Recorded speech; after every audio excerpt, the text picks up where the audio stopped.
Hi, dear bankers. I hope you all are doing great. So, welcome to EduTap. This is the most repeated questions part 2 session of Indian economy and Indian financial systems. तो अगर आप prepare कर रहे हो जैब exam के लिए और आप देखना चाहते हो कि पीवाई क्यूज में सबसे ज़्यादा रेकरिंग या सबसे ज़्यादा रिपीटेड क्वेश्चंस कौन से थे, तो उन टॉपिक्स में से क्वेश्चंस जो हैं हम लेकर आए हैं। पार्ट 1 में हमने ए एंड बी मॉड्यूल्स के क्वेश्चंस को कवर किया। पार्ट 2 में आज हम सी एंड डी मॉड्यूल के जो क्वेश्चंस हैं जो कि रिपीट करे गए हैं कुछ कॉन्सेप्ट्स में से काफ़ी ज़्यादा, उन्हें हम लेकर आए हैं। तो इसे एक बार ज़रूर देखिए so that you can understand the pattern of the PYQs, है ना, कौन से रिपीटेड क्वेश्चंस हैं या कौन से टॉपिक्स हैं जो आपको बिल्कुल नहीं छोड़ने हैं एग्जाम के लिए। So before moving ahead I also want to tell you कि अगर आप तैयारी अभी कर रहे हो, है ना, और आपको चाहिए कि जितना खुद से करना था या हमने फ्री सोर्सेज से करना था या जैसे भी करना था वो हमने कर लिया, but now we need a strategic course that can help us to prepare better in the remaining time. तो let me tell you, अभी भी देर नहीं हुई. We have a few courses that can help you in qualifying the examination. तो इसमें bankers capsule course आपको दिख जाएगा जिसमें कि आपको हर एक मॉड्यूल से रिलेटेड एक इंडिविजुअल वीडियो मिलेगी, हर एक कंपोनेंट से related. So for example I and I F S की बात करूँ तो 4 मॉड्यूल्स हैं, तो 4 ही लॉन्ग वीडियोस हैं जो आपको देखनी है, एंड दैट इज ऑल। आपके सारे इंपॉर्टेंट टॉपिक्स यहाँ पर कवर हो जाएंगे। सो IEIFS का capsule course we have available, और इसी तरीके से अगर आपको एक किसी भी कंपोनेंट का चाहिए तो इंडिविजुअल कंपोनेंट कोर्सेज हैं ही, बट साथ के साथ we have multiple like bankers capsule course for the whole components also, for all 4 components. तो आप ये चेकआउट कर सकते हो। अगर आपको चाहिए कि नहीं मैम हमें तो लाइव क्लासेस के थ्रू सब कुछ पढ़ना है, तो अभी भी देर नहीं हुई। Super crash course has just been started, और अभी तक इसका एक ही लाइव सेशन हुआ है जो कि यूट्यूब पर डेमो क्लास में के रूप में अवेलेबल भी है। तो इसमें आप एनरोल कर सकते हो, एंड रिमेनिंग 5 लेक्चर्स आप लाइव लगा सकते हो जिसमें कि हम सारे इंपॉर्टेंट पॉइंट्स को कवर करेंगे, सारे इंपॉर्टेंट कॉन्सेप्ट्स कवर करेंगे। तो इनके साथ और क्या क्या चीज़ यहाँ पर अवेलेबल है वो हम सेशन के एंड में बात करेंगे। अभी के लिए let's start the questions. So regarding the structure and functioning of National Asset Reconstruction Company, अब NARCL and IDRCL ये बहुत ही फेवरेट टॉपिक है IIBF का। These are basically asset reconstruction companies। ये तो आपको पता ही है कि बैंक्स NPS से कितनी प्रॉब्लम्स में आ जाते हैं ना। एनपीएस अगर बहुत ज़्यादा इंक्रीज हो जाए तो banks feel a lot of burden. So NPS is what, non performing assets. Loan दिए थे, सोचा था एसेट है, कल को इंटरेस्ट अर्न करके देंगे, बट ये तो नॉन परफॉर्मिंग निकले, पैसे ही नहीं रिटर्न किए। So in that case we have a dual model जिसमें कि एक आता है NARCL, that is National Asset reconstruction Company, और एक आता है India Debt Resolution company.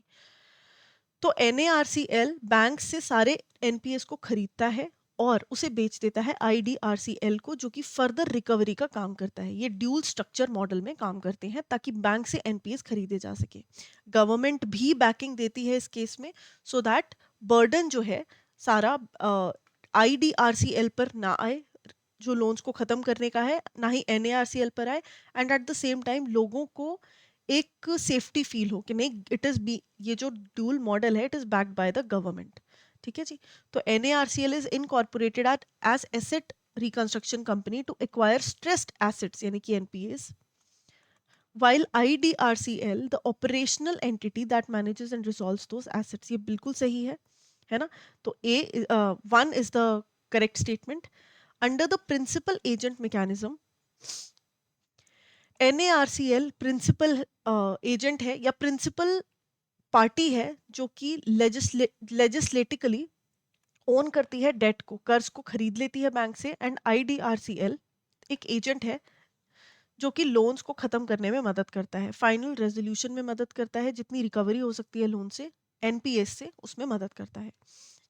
The Government of India provides guarantee on the security receipts issued by NARCL which is valid for period of 5 years। बिल्कुल सही बात है। To provide backing, ये जो सारा का सारा पैसा है ना, फॉर एग्जाम्पल 100 रुपए के लोन्स NACRL ने बैंक से खरीदे, अब ये 100 के 100 रुपए NARCL बैंक्स को नहीं देगा, हो सकता है 20 रुपए कैश में दे, एंड जो बचा हुआ 80-85% है वो in the form of government securities they जो कि बैक्ड बाय गवर्नमेंट है। ठीक है जी, तो ये बिल्कुल सही बात है।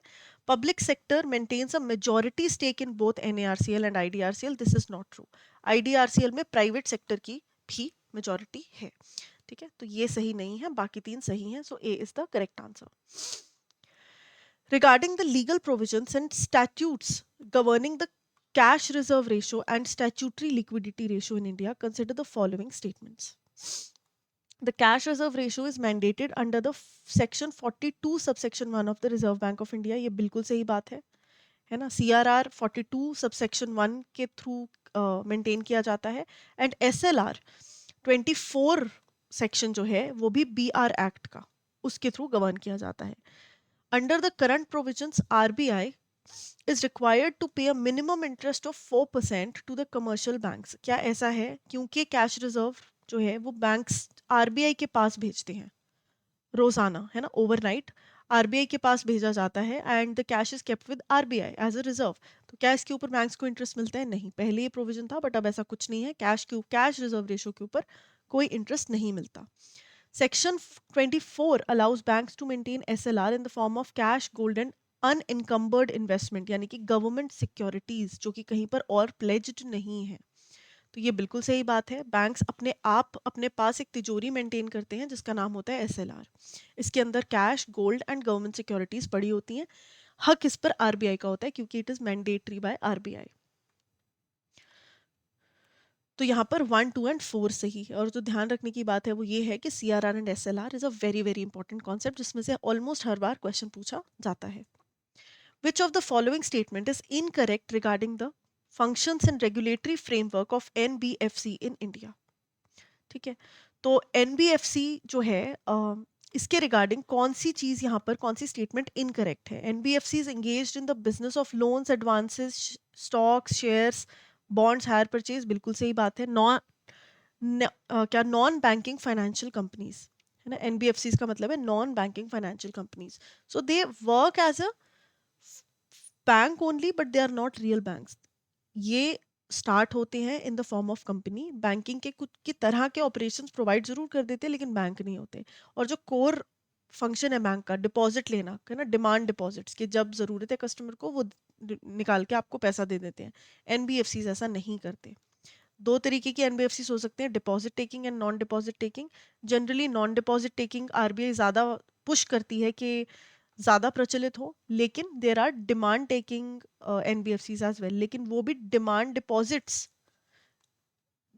जो है वो नहीं लेती. यानी कि जब कस्टमर्स को ज़रूरत है वो विड्रॉ कर सके, ऐसा नहीं होता.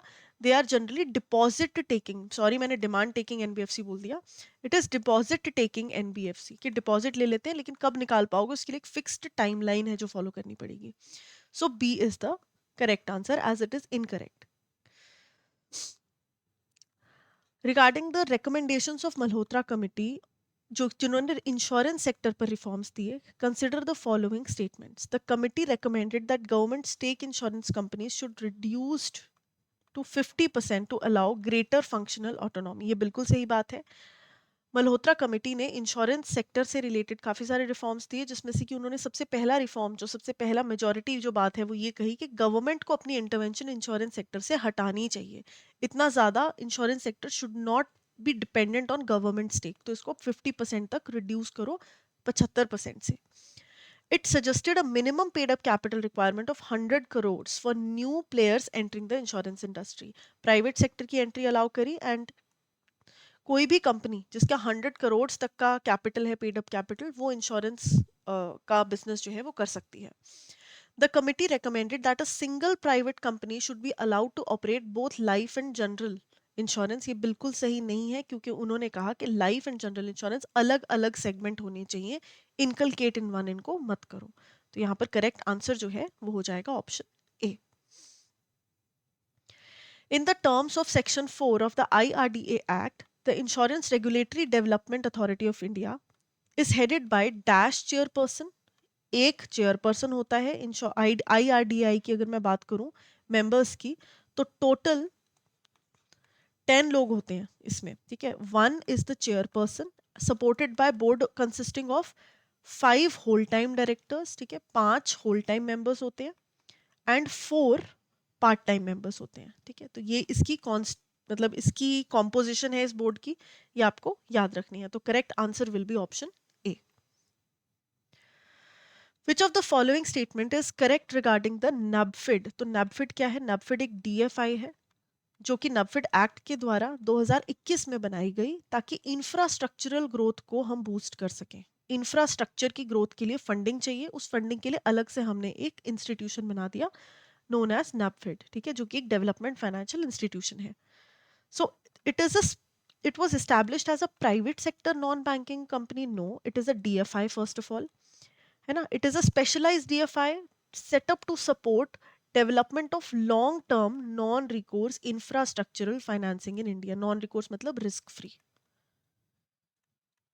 तो ये बिल्कुल सही बात है. लॉन्ग टर्म फंड्स जो प्रोवाइड करने होते हैं इंफ्रास्ट्रक्चरल डेवलपमेंट के लिए, उसके लिए डीएफआई सेटअप करी गई. सबसे लेटेस्ट डीएफआई है नबफेड, है ना, and most prominent one when it comes to infrastructural financing. तो बी इसका करेक्ट आंसर हो गया. Regarding the core functions of Export Import Bank, consider the following statements. Project Export and Direct Finance, ये provide करते हैं financial assistance Indian entities को. EXIM banks क्या करते हैं? फाइनेंशियल असिस्टेंस प्रोवाइड करते हैं इंडियन एंटिटीज को, ताकि वो projects and civil construction contracts abroad में सेटअप कर सकें. बिल्कुल सही बात है, एग्जिम बैंक्स यही करते हैं. लाइन ऑफ कंट्रोल देते हैं, बिल्कुल सही बात है. ओवरसीज फाइनेंशियल इंस्टीट्यूशंस को क्रेडिट देते हैं, गवर्नमेंट को क्रेडिट देते हैं, ताकि import of Indian capital goods and services किया जा सके. Export and import.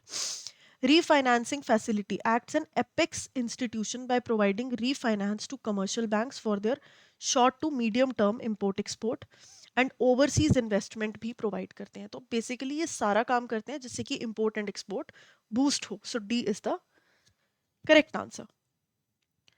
Which of the following statement best describes the role of RBI in India?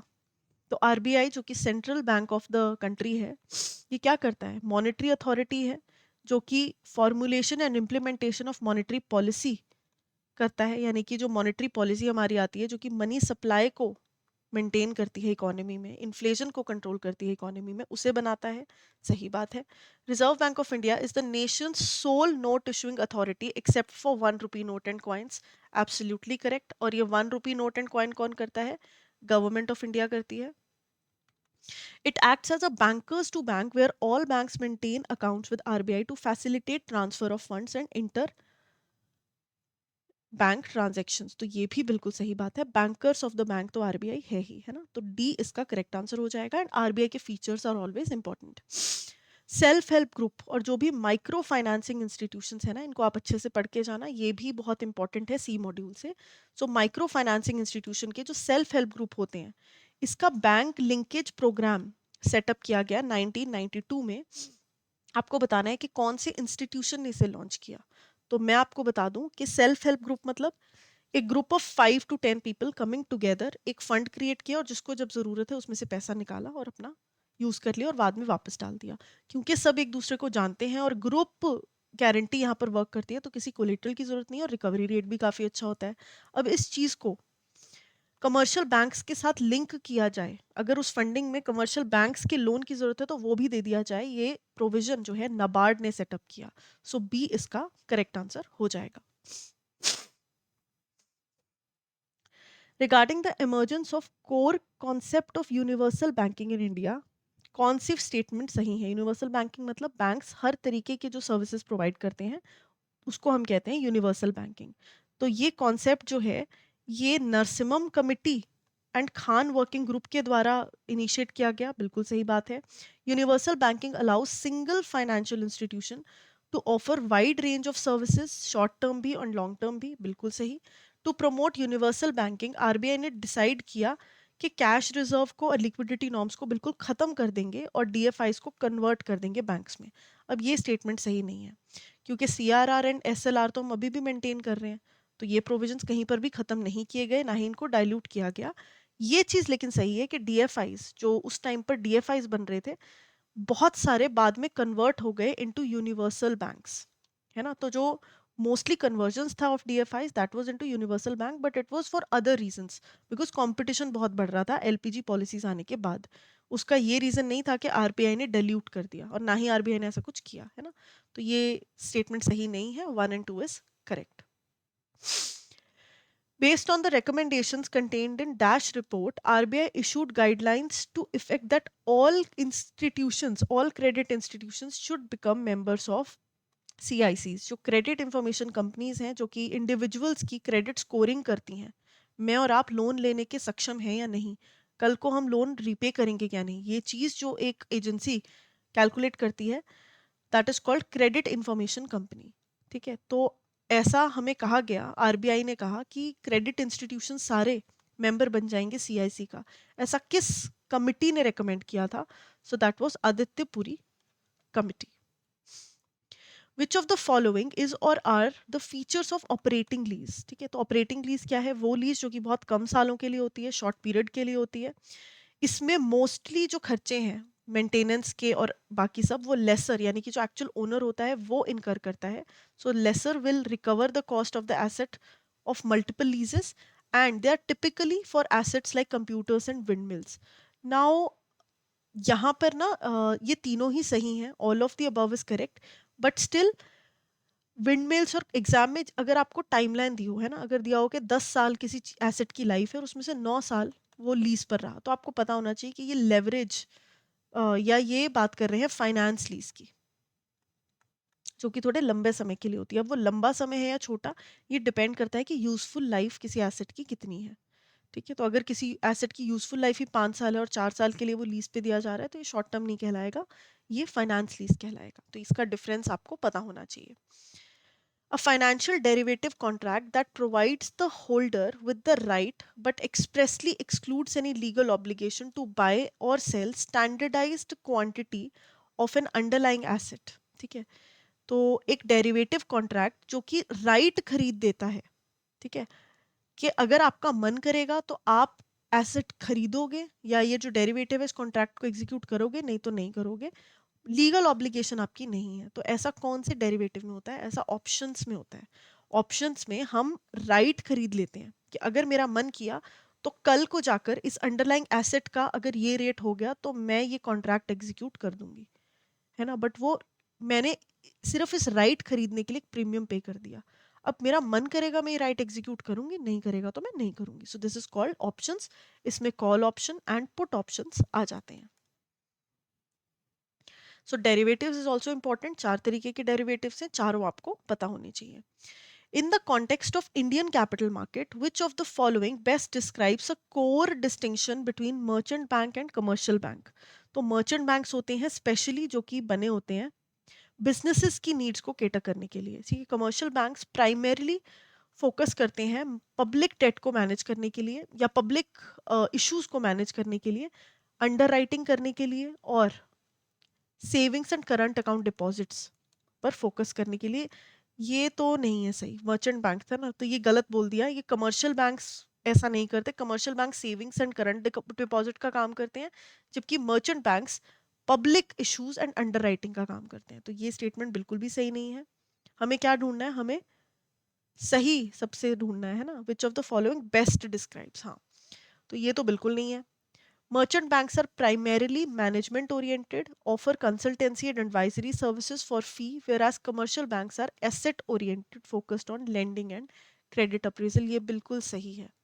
Merchant banks companies की मदद करने के लिए बने होते हैं, शेयर्स इशू करने हैं, अंडर राइटिंग का काम करना है, इश्यूज से पैसा आ रहा है, पब्लिक का पैसा आ रहा है, वो अपने पास रखना है, डिविडेंड्स देने हैं, इंटरेस्ट देना है। तो ये सारे काम मर्चेंट बैंक करते हैं एक कंपनी के लिए। So these banks are specifically to cater the needs of a company, जबकि हमारे जो कमर्शियल बैंक्स हैं वो क्या है? वो एसेट ओरिएंटेड है, वो हमें सिर्फ लोन देते हैं। ठीक है, ये फीस चार्ज करते हैं, ये इंटरेस्ट चार्ज करते हैं। तो B is the correct answer. Merchant bank के कैरेक्टरिस्टिक्स हमेशा ऑलमोस्ट पूछे जाते हैं, हर ऑल्टरनेटिव एग्जाम में पूछे जाते हैं, तो इनको भी आप अच्छे से देखना। Merchant bank in it self is an important chapter. Money market की इंस्ट्रूमेंट है एक टर्म मनी। तो टर्म मनी से रिलेटेड आपको बताना है कि कौन सी चीज बिल्कुल सही है। Term money refers to a borrowing and lending of funds for a period exceeding 14 days, ठीक है, 14 दिन से ज्यादा, up to 1 year on uncollateralised basis, यानी कि कुछ गिरवी आपको नहीं रखना, सिर्फ 14 दिन से लेकर 1 साल तक के लिए आप कभी भी टर्म मनी जो है उठा सकते हो बैंक से, है ना, या बैंक्स उठा सकते हैं फाइनेंशियल इंस्टीट्यूशन से। तो term money is a money market instrument, है ना, और ये 14 से ज्यादा और 1 साल के अंदर अंदर तक के लिए है, अप टू 1 ईयर, है ना, more than 14 days up to 1 year, ये होता है टर्म मनी। एक होता है कॉल मनी जो कि ओवरनाइट के लिए होता है, और एक रात से ज्यादा और 7 डेज तक के लिए जो होता है, 7 to 14 days तक के लिए, that is called your notice money. ठीक है, so overnight to 7 days is call money and notice money is 7 to 14 days. So term money यहाँ पर 14 to 1 year होता है और ये आपको याद रखना है. आसबा, आसबा क्या है? एक ऐसा एप्लीकेशन है जिसके थ्रू आईपीओ में जो पैसा रिसीव होता है, ठीक है, जो भी पैसा आईपीओ में शेयर्स को रिसीव होता है, अगर तो आपको आईपीओ अलॉट हो गया, इनिशियल पब्लिक ऑफरिंग है, अगर तो ये आपको अलॉटमेंट हो गई तो ठीक है. लेकिन अगर आपको अलॉटमेंट नहीं हुई तो जो पैसा आपके बैंक से डिडक्ट हो गया, जो बाद में रिफंड करना पड़ता, इस लंबी प्रोसेस से बचने के लिए आसबा आया है. और आसबा एक ऐसी फैसिलिटी है जिसके तहत मान लो आपने आईपीओ को सब्सक्राइब करने के लिए पैसा पे किए 500 रुपये. ठीक है, ये 500 कम है वैसे, बट चलो एग्जाम्पल के लिए आपने 500 रुपये आईपीओ सब्सक्राइब करने के लिए किसी कंपनी में पे किए. नाउ जब तक तो आईपीओ अलॉट नहीं हुआ तो ये पैसा आप ही के खाते में ब्लॉक पड़ा रहेगा. अगर तो आपको अलॉटमेंट हो गई तो ये डिडक्ट होकर कंपनी के खाते में चला जाएगा. अगर आपको आईपीओस अलॉट नहीं हुए, शेयर्स अलॉट नहीं हुए, उस केस में अनब्लॉक हो जाएगा और आपके खाते में ही पड़ा रहेगा. Now you can use it as it is. तो वो जो रिफंड है और वो लंबी प्रोसेस है, उसकी झंझट जो है वो खत्म हो गया. साथ ही जितने टाइम के लिए ये पैसा ब्लॉक पड़ा रहेगा, जब तक आपको अलॉटमेंट हुई या नहीं हुई आपको पता ही नहीं है, पैसा ब्लॉक पड़ा है, उस पर आप छोटा सा इंटरेस्ट भी अर्न कर सकते हो. So this is called block application money in their bank account until allotment. So ASBA is that.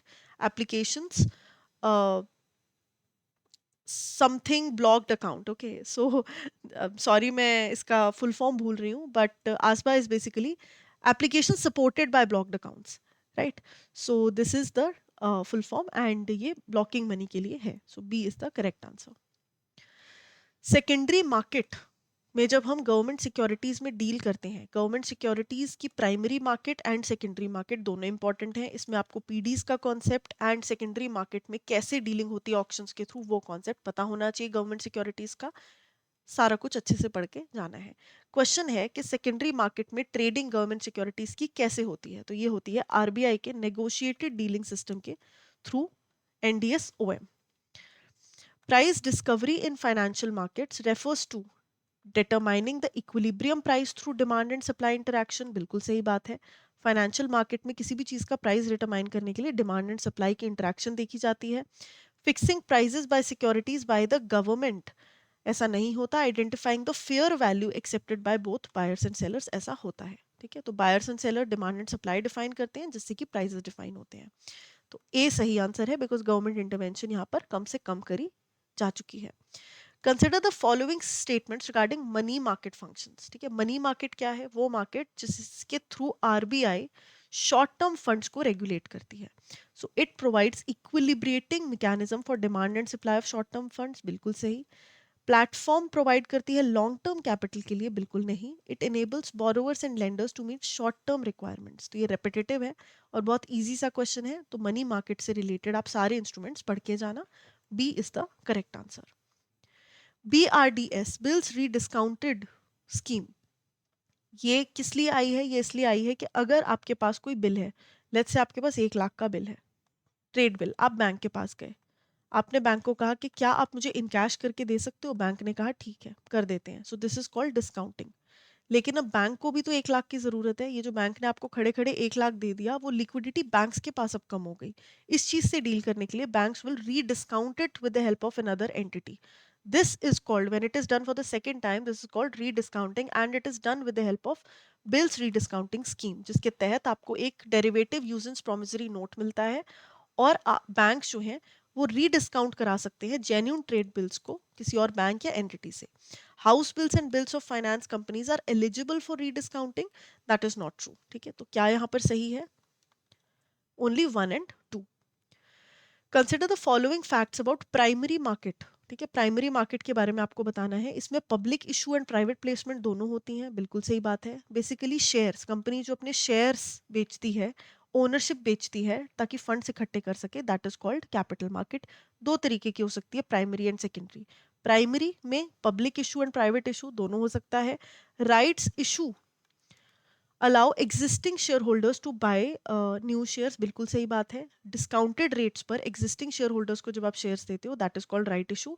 And bonus shares require share holders to pay extra money, that is not true at all. Free of cost यहाँ पर shares मिलते हैं, free shares are called bonus shares. Credit rating जो कि बताती है कि कोई कंपनी क्रेडिट वर्दी है या नहीं, ठीक है, ये प्राइमरीली मेजर करती है क्या, एक ability of a company to meet the financial obligations. ठीक है, तो ये कंपनी की क्रेडिट वर्दीनेस को रेट करती है, this is called credit rating. Credit scoring जो है वो इंडिविजुअल्स की क्रेडिट वर्दीनेस को रेट करती है। Consider the following statements about contagion effect. एक मार्केट में चेंज आएगा तो वो सभी मार्केट्स को इफेक्ट करेगा, पूरी कंट्री की इकोनॉमी को इफेक्ट करेगा और आसपास की कंट्रीज को भी फिर इफेक्ट करना चालू कर देगा। मतलब कि financial markets they are totally integrated, जिसकी वजह से एक जगह पर एक मार्केट में कोई भी चेंज आएगा तो वो हर एक तरीके से सबको इम्पैक्ट करेगा। So it refers to the spread of economic crisis from one market to another, occurs both domestic and international level and confined to developing economies, ऐसा नहीं है, पूरे वर्ल्ड इकोनॉमीज को ये इम्पैक्ट करता है। मर्चेंट बैंकर्स कौन रेगुलेट करता है? मर्चेंट बैंकर्स कंपनीज को सारा कुछ उनकी डीलिंग देखते हैं, कंपनीज इश्यूज कैसे करें, मतलब कि अपने ओनरशिप को बेचकर जो शेयर्स इशू करते हैं उस पूरी प्रोसेस में मदद करता है। और companies and capital markets are regulated by SEBI, hence merchant bankers which cater to the companies are also regulated by SEBI. Debenture trusteeship, very very important concept, can be undertaken by merchant banks. Merchant banks debenture trusteeship का concept जो है वो करते हैं, या ये सुविधा service provide करते हैं, पर अपने आप नहीं कर सकते, इनको एक सब्सिडरी फॉर्म करनी पड़ती है। ठीक है, एक सब्सिडरी फॉर्म करनी पड़ती है जो कि एक डिबेंचर ट्रस्टी बनती है, और वो भी रजिस्टर होनी चाहिए सेबी के पास। सिर्फ तभी मर्चेंट बैंकर्स एक डिबेंचर ट्रस्टी की सुविधा प्रोवाइड कर सकते हैं, एक ट्रस्ट फॉर्म करके जो कि उसके सब्सिडरी होगी। ठीक है, तो ए इज द करेक्ट आंसर। तो ये सारे के सारे क्वेश्चंस ही नहीं, ये वो टॉपिक्स हैं जो कि बहुत बार पूछे गए हैं, तो इन टॉपिक्स को आप बिल्कुल मत छोड़ के जाना। And now to just discuss what I was telling you earlier. So we have bankers capsule course, recorded session सिर्फ 4, अगर मैं सिर्फ आईआईएफएस की बात करूं 4 रिकॉर्डेड सेशंस देखने हैं तो बैंकर्स कोर्स आप देख सकते हो। ये सब कुछ प्रैक्टिस के लिए मिल जाएगा, PYQs, chapter wise mock test and full length mock test, और 4 वीडियोस आपको देखनी है। रिवीजन के लिए कॉन्सेप्ट नोट्स मिल जाएंगे, इस कूपन कोड का इस्तेमाल कर कर आप डिस्काउंट अवेल कर सकते हो।